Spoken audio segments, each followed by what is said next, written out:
res je en tak naslov tega predavanja, ki izhaja iz mojega 20-letnega dela kot založnice, kajti naša založba je nastala tudi ali pa predvsem iz predlogov vas knjižničarjev, ki ste jih dajali mojemu možu, ki je zastopal druge založbe in se je odločil, da bi rad izdajal knjige, ki so kakovostne, ki zadovoljijo knjižničarje in bralce. Zato smo pred 20 leti začeli založbo. In od samega začetka je eno naših najpomembnejših gesel sodelovanje. Področje založništva je namreč k aktivnostim za pospeševanje razvoja bralne pismenosti izredno redko vključeno.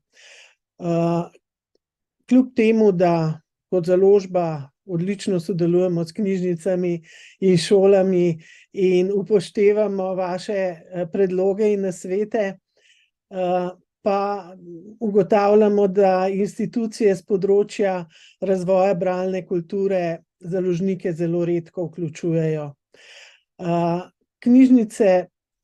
S knjižnicami sodelujemo na več načinov, največkrat sodelovanje v obliki popustov in donatorstev, ampak jaz bi vas rada spodbudila, da od nas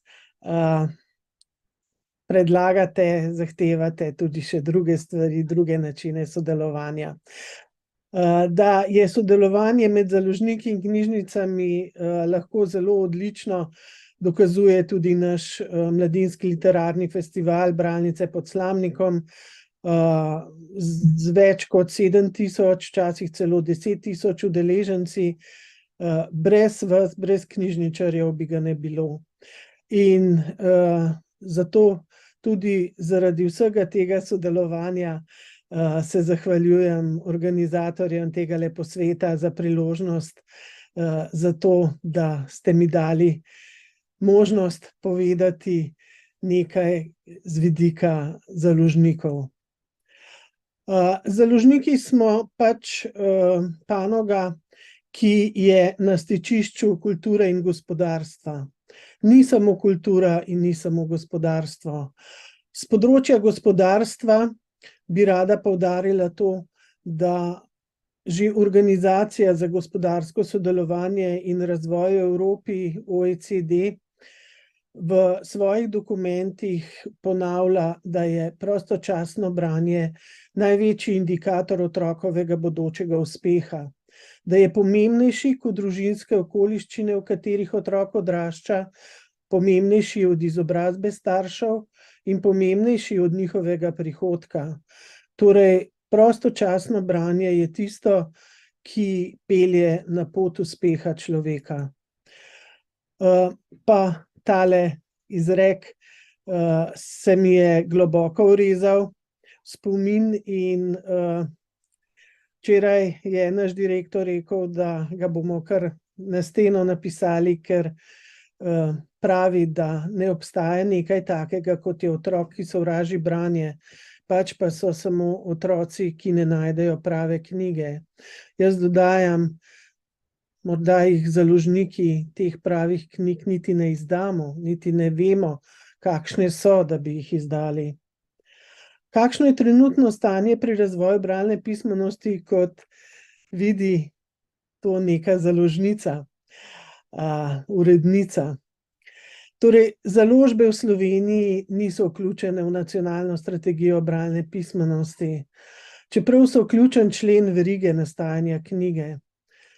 Velikokrat ugotavljam, da se v Sloveniji veriga nastajanja knjige začne s knjižnicami, po svetu pa založbami. Ampak je že tako, da lahko knjižnice izbirate samo iz fonda knjig, ki jih izdamo založniki. In če kakšne knjige, ki bi bile res dobre za razvoj bralne pismenosti, za njih mi niti ne vemo, jih ne moremo izdati. In zato je ključno sodelovanje, zato je pomembno, celo tudi recimo v hrvaški nacionalni strategiji bralne pismenosti so založniki vključeni. Tudi v drugih strategijah, v drugih deželah to vidim. Pri nas sem pač te založnike nisem našla noter, no. Mogoče zdajle kaj drugače, ampak zadnje sem to preverjala, mislim, da lani. Za besedila za razvoj bralne pismenosti v Sloveniji v glavnem, kot sem preverjala, ni sistematično poskrbljeno.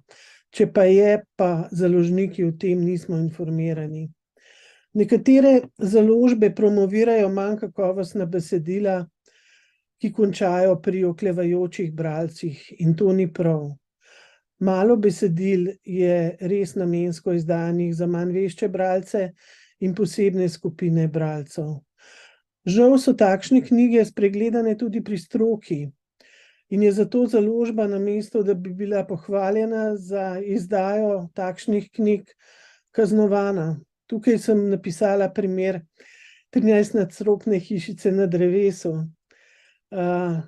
Predlani smo začeli izdajati serijo avstralskih knjig, 13-nadstropna, 26-nadstropna in tako naprej, Hišica na drevesu. Te knjige izhajajo po svetu v milijonskih nakladah, v desetinah držav. Po svetu prejemajo povsod nagrade. Pri nas so ocenjene, ne vem, mislim, da prav dobro, zagotovo pa zlatih hrušk ne dobijo. Ampak za nas je nagrada to, da mladi radi posegajo po njih. Res so namenjene tistim mladim bralcem drugega, tretjega triletja, ki neradi jemljejo v roke knjige in navdušeni so nad njimi. To, da pa jih stroka ne prepozna, nam je pa hudo, ker je to pravzaprav en redek primer na svetu, da teh knjig stroka ne pohvali, drugje so res priznane. Prevaja jih odlična Veronika Rot Gabrovec, tako da tudi za odlične prevode smo poskrbeli. Bomo jo pa to zbirko še naprej izdajali. Res jo je bilo težko dobiti, sem se kar trudila v Avstraliji, da smo jo dobili, in vesela sem, da slovenski bralci, oklevajoči bralci, to jemljejo v roke. Pa se sprašujem, morda bi pri ocenjevanju knjig lahko imeli tudi priznanja, neke zlate hruške ali pa, ne vem, zlate brusnice za knjige za oklevajoče bralce. Prav bi bilo, da bi se nekje vse to skupaj zbiralo in da bi založniki tudi lahko imeli neko strokovno podporo. Zakaj vključiti založnike v proces zagotavljanja primernih knjig za oklevajoče bralce? Založbe imajo dejansko močan vpliv na razvoj bralne kulture naroda, saj v bistvu s svojimi programi določajo, kaj narod bere. Torej, založbe delajo nek fundus knjig, iz katerega se lahko izbirajo knjige, ki jih bralci berejo. Kaj je v tem fundusu? Tukaj bi bilo prav, da bi bolj sodelovali založniki, da bi založniki se tudi znali obrniti prav in izdajati ravno prave stvari za oklevajoče bralce, za ranljive skupine in podobno. Še take promocijske akcije s strani kulturnih institucij in knjižnic namreč ne bodo zalegle, če bralci ne bodo imeli primernih knjig za njihovo bralno sposobnost. In če v izbrani program založbe ne uvrščajo knjig za oklevajoče oziroma manj vešče bralce, ti še zlahka izgubijo voljo do branja. Komercialne, lažje berljive knjige niso rešitev, saj je vprašljiva njihova kakovost. Kako tujina? Precej pač založniki moramo hoditi po svetu, če ne po internetu, pa čisto zares na knjižne sejme. In ko kupujemo pravice, se ozremo tudi na to, kako pravzaprav v drugih državah zagotavljajo knjige za oklevajoče bralce, kako spodbujajo bralce k branju, prostočasnemu branju recimo. V Avstraliji imajo posebne organizacije, ki se ukvarjajo s tem, zavedajo se, da je treba spodbujati branje pri različnih skupinah. Zdajle poteka recimo celoletna kampanja pod naslovom Več knjig, in to večkrat, ki izhajajo iz prepričanja o dobrih straneh prostočasnega branja. Avstralci neznansko spodbujajo prostočasno branje. Veliko aktivnosti je posvečenih ranljivim skupinam in vedno vključujejo enake priložnosti. Seveda so največja skupina Aboridžini, zanje še posebej skrbijo, da imajo Aboridžini tudi svoje založbe, ki izdajajo knjige zanje. Australia Reads je organizacija, ki se stalno ukvarja s spodbujanjem branja, prostočasnega branja in dela avstralskih književnih ustvarjalcev. Velik poudarek je na domačih delih avstralskih književnih ustvarjalcev in v vseh teh aktivnostih povezujejo lokalne skupnosti, podjetja, ki se ukvarjajo s knjigami, založnike in knjigotržce. Ni samo to kot pri nas, ti grdi založniki bojo že spet služili na naš račun, ampak zavedajo se, da založniki kdaj tudi kaj dobrega naredimo. Vključujejo organizacije, ki se ukvarjajo s spodbujanjem branja, in književne ustvarjalce ter šole in izobraževalne institucije. Delajo skupaj, delajo z roko v roki. In Kanada. Kanada je mene najbolj navdušila. V Kanadi smo kar nekaj knjig za manj vešče bralce, za oklevajoče bralce kupili, pravic za knjige. In tam imajo pa precej sistematično stvari urejene. V Kanadi bralce razvrščajo v 5 bralnih stopenj in povprečni Kanadčan sodi v spodnji del 3. stopnje. Pri knjigah za manj vešče bralce definirajo celo včasih število besed v stavkih, dolžino besedil, zahtevnost besedišča. Recimo zbirke opisujejo na tale način: v zbirki so kratki, zelo zanimivi romani s sodobnimi temami, napisani posebej za učence 3. triletja, bralna stopnja 3 do 4, tematika 9 do 12 let. Zabavne zgodbe v poglavjih za starost med 6 in 8 leti, še posebej primerne za razvoj socialnih veščin in empatije. Torej, knjižničar natančno ve, kaj vzame v roko in ponudi mlademu bralcu. Potem naj omenim, da zelo skrbijo za to, da ustreza bralna stopnja tematiki in podobno, ker založniki imamo, recimo slovenski založniki, imamo večkrat težave, saj jaz, če je tematika za 9 do 12 let, potem ima knjiga čez 300 strani. Iščem knjige do 200 strani s tematiko za 9 do 12 let, za primerno bralno stopnjo pa je težko najti dovolj kratke knjige za slovenski trg. Kaj pa Velika Britanija? Tudi v Veliki Britaniji se v gospodarstvu natanko zavedajo, da je povezava med pismenostjo in revščino močna. Pravijo, da je celo močnejša kot drugod v Evropi, razen v Romuniji, da je samo v Romuniji ta povezava močnejša. In zanimivo je to, da so zračunali, da jih bo nizka pismenost prihodnje stala kar 37 milijard evrov in naredijo vse, da bi dvignili raven pismenosti. Pri tem kulturne, izobraževalne in gospodarske institucije delujejo skupaj. Jasno jim je, da če delavec proizvodnji ne bo znal prebrati recepture in zamešal dva elementa, da bo naredil veliko gospodarsko škodo.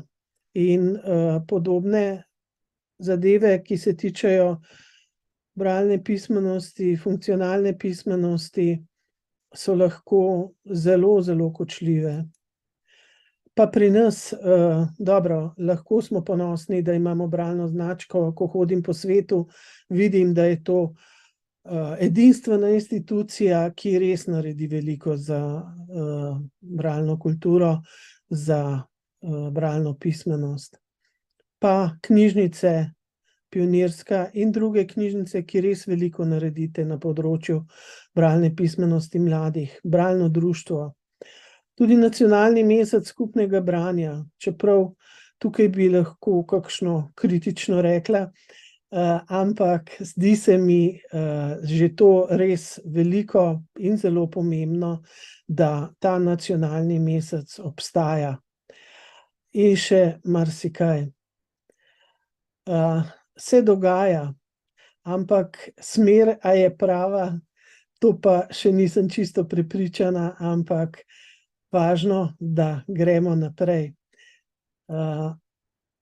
In kaj ponuja Miš Založba kot pomoč pri razvoju bralne pismenosti že 20 let? S knjigami za ranljive ciljne skupine smo začeli že v prvih letih našega obstoja. Takrat smo šli tudi do doktor Babudreve in se naučili pravila oblikovanja za dislektike. Skušamo jih upoštevati pri oblikovanju naših knjig, ne gremo pa v skrajnosti, da bi bile knjige res samo za dislektike, potem nekako niso čisto za druge bralce, no. Potem izdajamo knjige za oklevajoče bralce prvega, drugega, tretjega triletja osnovne šole, večjezične knjige, zbirka Easy Beri, Beri na Easy še vedno izhaja. Potem imamo izbrane zbirke za drugo triletje, Hišico na drevesu sem omenila, recimo Edving iz Dalin, Zala Zagaga, Supervid, to sta novejši, Supervid je nova. Knjige za družinsko branje, kar težko rečemo, katera pravzaprav izmed naših knjig to ni, knjig za mlade bralce. Pa že 13 let delamo Mladinski literarni festival Bralnice pod Slamnikom in se trudimo za pospeševanje prostočasnega branja. Pri tem nam pomaga Javna agencija za knjigo, ker nam krije del stroškov. Mogoče še tukajle dodam to, da že 20 let delamo knjige za ranljive ciljne skupine. Marsikatero smo dobili subvencionirano v okviru programa, ki ga prijavimo na Javno agencijo za knjigo, ki nam letno subvencionira 6, 8, letos celo 10 knjig, mi jih izdamo letno 50. Tiste subvencije za ranljive ciljne skupine, ki so zdajle v medijih 400 milijonov, pa ne vem kaj, o tem sem prvič slišala predvčerajšnjim. Tako da tele knjige, ki jih boste tudi zdajle, ki jih bom naštela, nekaj jih je subvencionirala Javna agencija za knjigo, veliko smo jih pa izdali na lastne stroške in z velikim veseljem. Recimo tipanke, bili smo prvi, ki smo začeli s tipankami. Prva tipanka je bila Snežna roža, seveda Aksinje Kermauner. Aksinja Kermauner je tisti zlati človek, ki se predaja bralcem in ki je tudi začela s tipankami. Snežno rožo smo lepili na roke v 20 izvodih, no, Ampak potem smo pa skupaj s tiskarji, s tiskarjem prišli do načina, kako natisniti knjigo za slepe in slabovidne z Braillevo pisavo in smo izdali knjigo Žiga Špaget gre v širni svet. To je bila prva res tipanka natisnjena v tiskarni. Bil je projekt, ki ga je podpirala tudi Barbara Miklič Turk, žena predsednika države tedaj.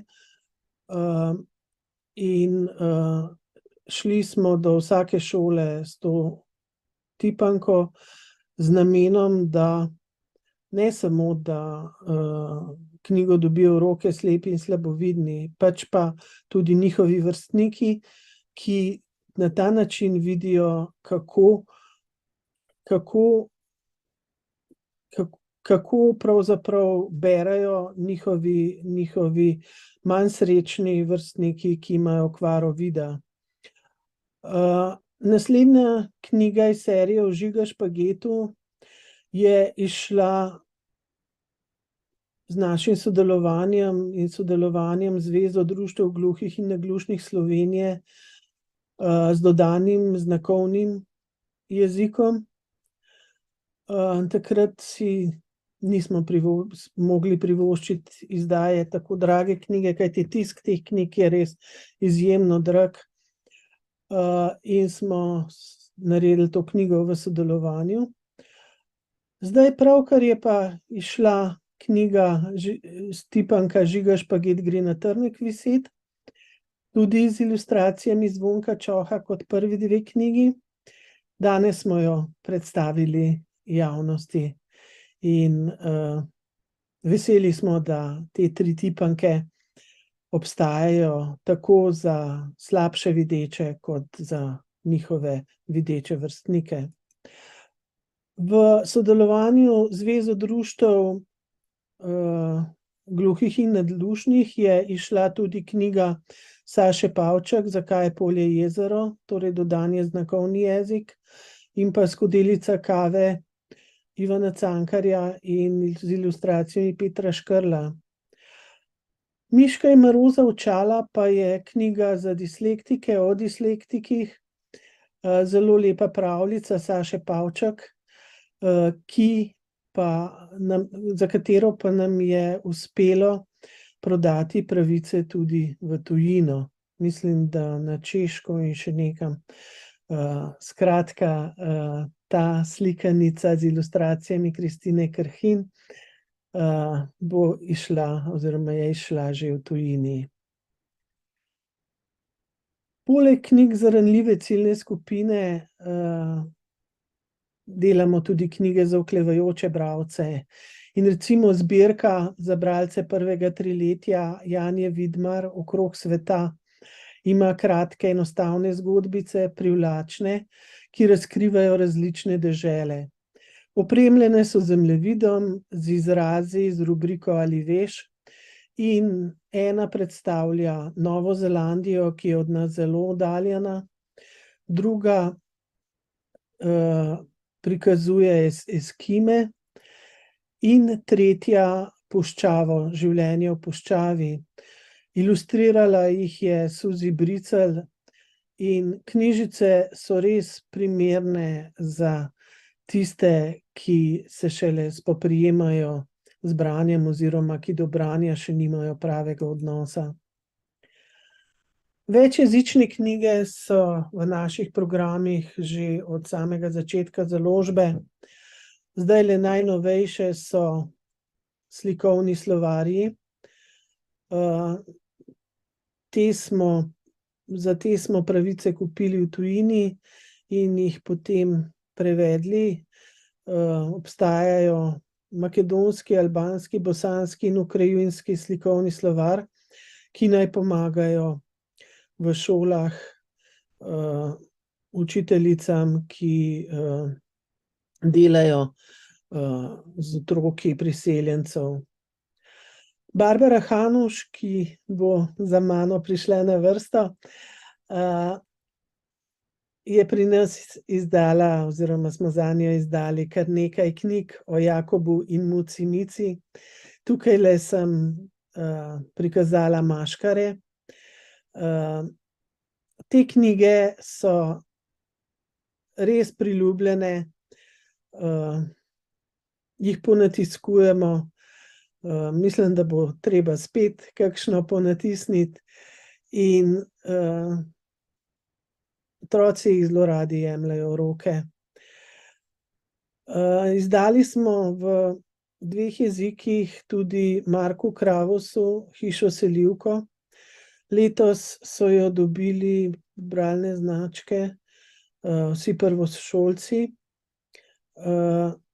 In to je knjiga, ki jo res priporočamo oklevajočim bralcem prvega triletja. Pa večjezične knjige so še tudi druge. Barbare Hanuš, Markova čelada je izredno priljubljena, otroci jo imajo res radi. Krasna zgodbica, Marjan Manček je ilustriral. Potem imamo živalski koledar Lile Prap, ki je v kitajščini, slovenščini in kitajščini. Pa 2 slikanici Nine Mauch Hrovat, ki jih res pravice zanje kar prodajamo na več koncev sveta. Posluh jazbec gre in pa Miška želi prijatelja. Obe ilustrirala Kristina Krhin v zelo privlačnih ilustracijah. Velja jih vzeti v roke in z otrokom, ki morda tujih jezikov še ne pozna, prikazati, prebrati, se pogovoriti.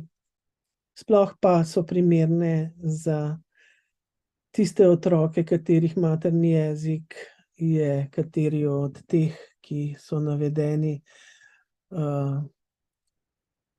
V katerih jezikih izdajamo to?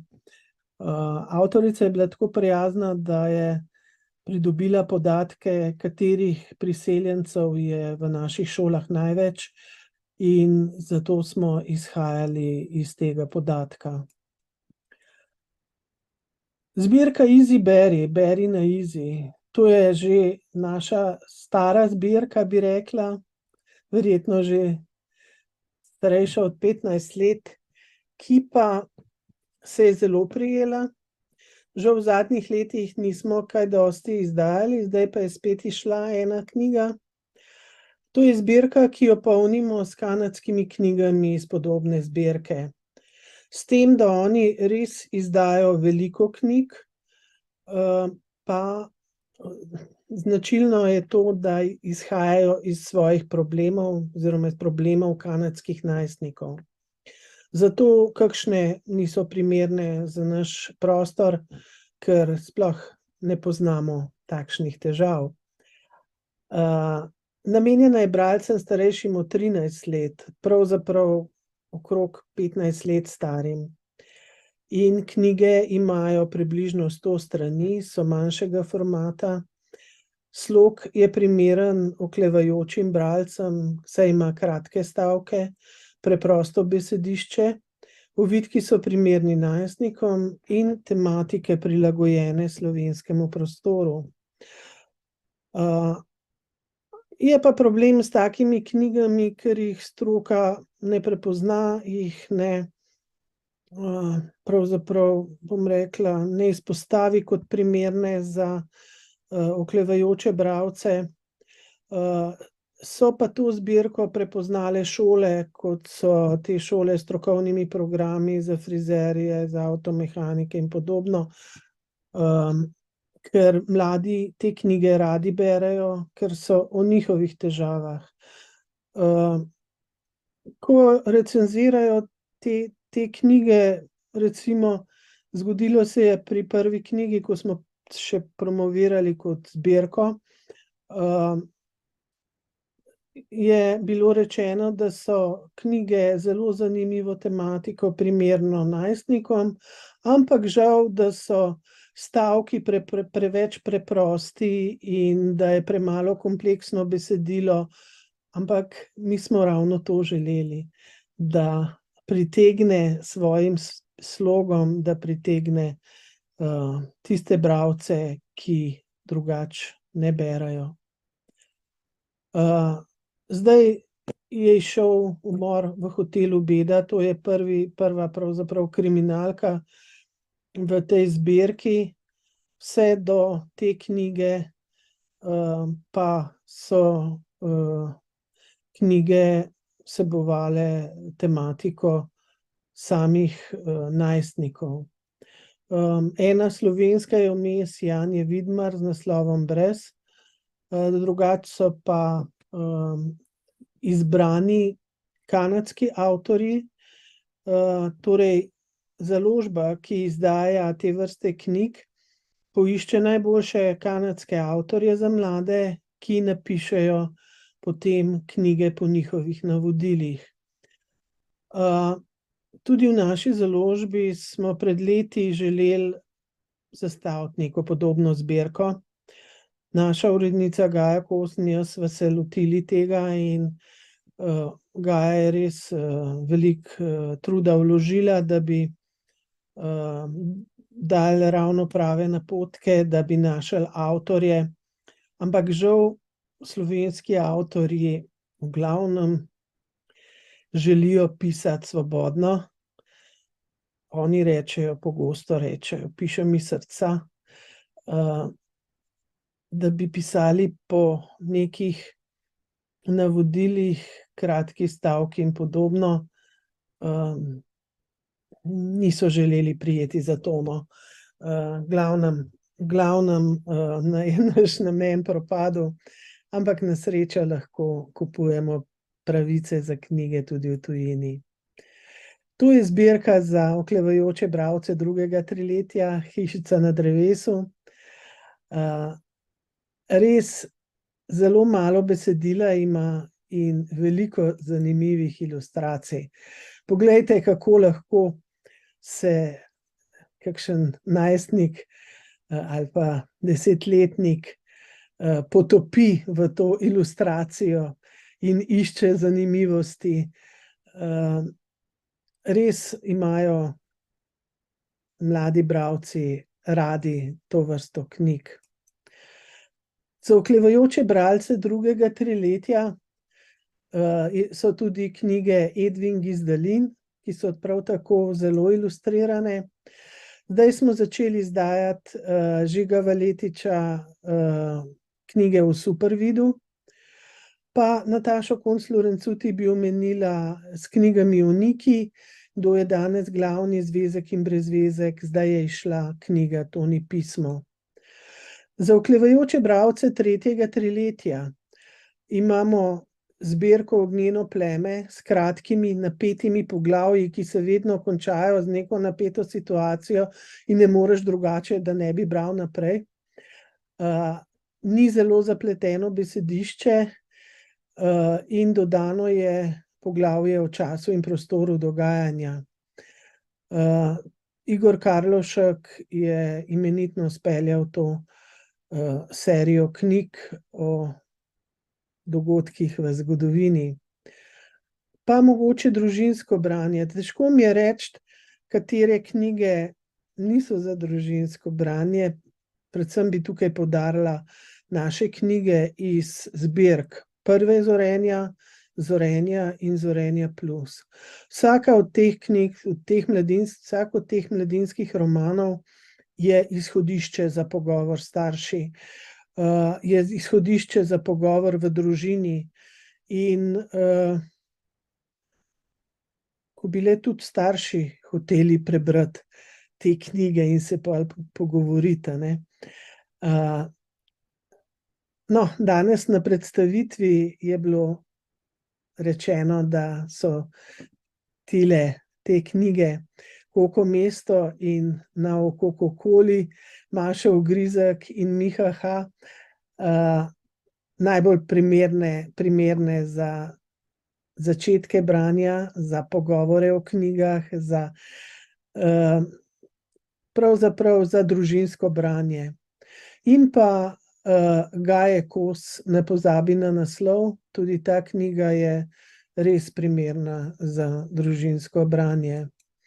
No, če pogledamo najnovejšo, danes predstavljeno knjigo Nauk o Kokoli, kjer popeljemo otroka naokrog in mu pokažemo grad, mu pokažemo arboretum, mu pokažemo smučišče, mu pokažemo različne stvari in on lahko išče in se pogovarja s starši o tem, kaj se dogaja v gradu, kako živijo, kaj vse, kako neki so jahali v tem, recimo, in Miha H. je izjemen ilustrator, ki ima takšno domišljijo, da kar naprej kaj takega nariše, da se moramo smejati in da nam je zanimivo. Za pospeševanje branja, za spodbujanje prostočasnega branja organiziramo vsako leto tudi Bralnice pod Slamnikom, mladinski literarni festival. Vsaj 7.000 udeležencev, tudi več kot 10.000 jih je že bilo na več 10 dogodkih po vsej Sloveniji, včasih celo čez 100. Sodelujejo Knjižnica Domžale, Knjižnica Cirila Kosmača Tolmin, Goriška knjižnica Franceta Bevka. Zdaj to po vrsti berem, kot ste se priključevale. Mestna knjižnica in čitalnica Idrija, Kosovelova knjižnica Sežana, Mariborska knjižnica, Pokrajinska in študijska knjižnica Murska Sobota in knjižnica Mirana Jarca Novo mesto. Brez knjižnic festivala bi ne bilo. Različne prireditve z avtorji so to: strokovno srečanje, festivalsko slikanico izdamo, obisk tujih avtorjev, in naslednje leto bo festival med marcem in majem z naslovom Knjiga moja izbira, kjer se bomo lotili digitalnih knjig, elektronskih knjig in podobno. Poudarjali bomo stalne vrednote festivala, strpnost, sprejemanje drugačnosti, večjezičnost, vključevanje otrok s posebnimi potrebami, priseljencev, starejših. Ne samo založbe. Vsi deležniki v procesu branja bi morali sodelovati pri zagotavljanju, da imajo mladi kaj vrednega branja, da imajo mladi nekaj, kar bo spodbujalo njihovo domišljijo, in nekaj, kar bo razvijalo njihov intelekt. Zahtevajte torej od založb dobre knjige za različne skupine bralcev in predlagajte, z veseljem vam bomo prisluhnili. Že 20 let delamo z vami in radi bi še delali naprej, predvsem sodelovali v obeh straneh. Hvala vam za pozornost.